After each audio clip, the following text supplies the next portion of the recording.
So there was a problem because there was a living kingpin in Mount Kenya who is Uhuru Kenyatta, who was not yet handed over the position to anybody. And in fact, during Limuru 3 meeting, it was again confirmed by the Kikuyu Council of Elders. They said the kingpinship has not been handed over to anybody. Uhuru Kenyatta is still the kingpin. Yes. And so Gachagua's efforts to become the kingpin, he has amefika mahali anajua, he's at the dead end. Hajui cha kufanya anymore. So Gachagua is just punching everywhere. That is why he must bow before Uhuru Kenyatta. That is why he must. And we said this, by the way. I said it a long time ago. This man will come to regret. He's been set up to abuse Uhuru. He abused Uhuru Kenyatta and, called him names. And, there's so many things that the deputy president said about Uhuru Kenyatta. Some of them could be true. But a lot of things that Kenya Kwanza or UDA said about Uhuru Kenyatta were lies. And they really abused Uhuru Kenyatta. And if you had noticed during the campaigns in 2022, just during the last 5 years of Uhuru Kenyatta, what happened is that President William Ruto used to step back when it comes to Uhuru Kenyatta. He never attacked Uhuru Kenyatta directly. He used to step back and then he would charge Rigathi Gachagua. He would charge Kimani Ichung'wah. So it is Kimani Ichung'wah, Ndindi Nyoro, Rigathi Gachagua who would abuse the president. Mambo ya mafuta, punguza taxes, punguza mafuta. They would say all kinds of things. Remember, immediately after elections, there was this issue of maandamano. Wakaenda wakaiba kondoo, wakafanya vituko zote, and even Kimani Ichung'wah said some nasty things and said they were going to burn down the nyumba Ichaweri and stuff like that. And there are so many crazy things that they did. But all that time, the person who had given them an okay to do all this is William Ruto. And William Ruto was nowhere to be seen. So he set a trap for them. So Mount Kenya began fighting amongst themselves. They fought, and I'm telling you, they fought seriously. And so it is coming out right now. That is when now Gachagua is realizing he was used. He was used, and his script is gone. I mean, he was used to abuse his own brother, to abuse the elders, to abuse almost everything. And right now, I realize it's over for him. But William Ruto doesn't need Rigathi Gachagua. And Rigathi Gachagua knows it very well. William Ruto will still win 2027 elections without Rigathi Gachagua. He doesn't need Rigathi Gachagua. In your own view, Mr. Bushebe, the marriage between President William Ruto and Rigathi Gachagua, will it last until 2027? It might last until 2027, but again, there's a 50-50 chance of lasting and, breaking up.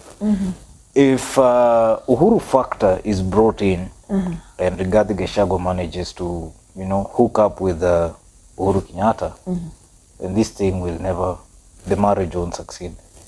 If Gachagua continues with the one man, one shilling, one vote, and his attack against his own boss, this marriage will not last. It will end in 2027. Of course, Gachagua will be the deputy president until 2027. But unless something happens, and we know, Miki to me wanasema kwamba Gachagua was used, and his job ilikuwa very simple, to fight Uhuru Kenyatta. And that one was done. So kazi iliisha kwa Gachagua. Hana kazi ingine. That is why Gachagua hezi pewa kazi ya maana na William Ruto. Saizi analia ati hata ya tumwe ngambo ashike bibi mkono. But the truth is, William Ruto has no job to give Rigathi Gachagua. All the important jobs are being given to Prime Cabinet Secretary Musalia Mudavadi. There's a merger that is coming up between UDA and ANC. Of course, it just has to happen because ANC is a village party, so they just need to get into UDA. That simply tells you kuna formation mpya iko inaundwa. Kuna coalition mpya iko inakuja. And that coalition will function without Rigathi Gachagua. So it's up to Rigathi, but then this thing is up to Rigathi Gachagua. And one thing I know about President William Ruto, he will never forgive Rigathi Gachagua if it's true that wamekosana. He won't forgive because some of the things that the deputy president is saying right now and accusing the president, saying that this man set us up to fight Uhuru Kenyatta. The moment you mention the name of Uhuru Kenyatta, I mean, President William Ruto cannot forgive. He's trying to create a legacy for himself. Yes. But you're still pulling the shadow of Uhuru Kenyatta over it. Unajua saizi Uhuru akatokea kwa hii nchi tu aseme hata ana address the nation. People will begin clapping and wakishangilia wakisema Zakaya ametutesa sana tusaidie. Yes, yes. So you cannot, that's why it's advised even as a retired president, ukimaliza kazi yako enda nyumbani utulie. Yes. That is why Uhuru hata hafai kuonekana hata anywhere, hafai hata kuongea. Because anything he says ni kuandamine President Yes. Ruto. And even his appearance peke yake, shadow yake tu peke yake is a problem to William Ruto and Kenya Kwanza. So with now Gachagua invoking the name of Uhuru everywhere he goes, in short, Gachagua has decided to attack the president from all corners. Una attack Sudi, una attack Faruk, unaita Uhuru na mwambia pole, tulikukosea, ni huyu alituambia tukutukane, ndio huyu hapa, kumbe tungekusikia and stuff like that. You go to your people. President William Ruto is against 1 man, 1 shilling, 1 vote. Yes. Here is his deputy fighting for 1 man, 1 shilling, 1 vote. And I mean, he's just going contra. He's doing exactly what Ruto did when he was the deputy president. That's what Ruto did, by the way. Ruto aliamuka tu na akaanza kupiga Uhuru vita. Hata kazi yenye Uhuru alifanya mingi, people never saw that because Ruto brainwashed people. And baadaye wakati ya Uhuru ametoka, that's when tunaona Ruto ana relaunch projects za Uhuru. Kama Uhuru Park walipiga mavita wakasema pesa ya Uhuru Nairobi Expressway. Wakasema hiyo ni mali ya Kenyatta. Kwa nini serikali sasa inachukua tokens kutoka hapo? Mbona haiendi kwa account ya Kenyatta family? Why is the government taking money from Nairobi Expressway?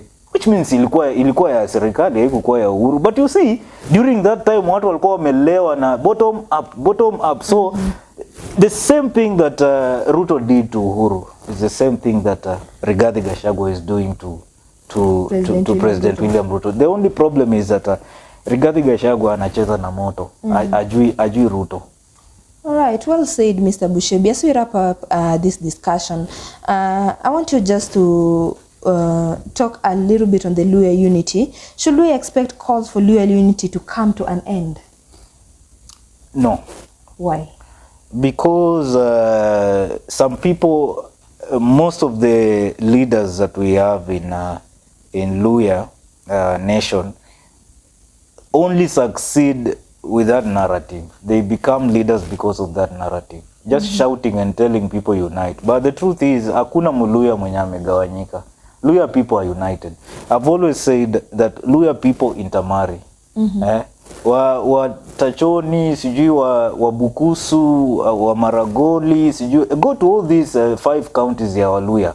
You'll find that all the 18 sub-tribes wanaoana, wanafanya kazi pamoja, shule wanaenda pamoja, barabara wanatumia moja, kila kitu wanafanya pamoja. Sasa wako divided wapi? Hakuna division kati ya Waluhya. The people who are not divided ni leaders. And they love it that way because hawana kitu ya kuambia Waluhya. Utawaambia nini? Hakuna barabara umejenga, hakuna kitu chochote umejenga, hakuna maendeleo yote umeleta. So utakuja kuambia watu nini? Tuungane. That's the only thing they can say. But hao ndo wako divided. If Mudavadi, Wetangula, Natembea and other Luhya leaders, Kina Oparanya and all these people would come together and say, hey, listen, you're my brother, I'm your brother. I know we have different ideas, we come from different parties, but we are leaders. We need to give our people direction.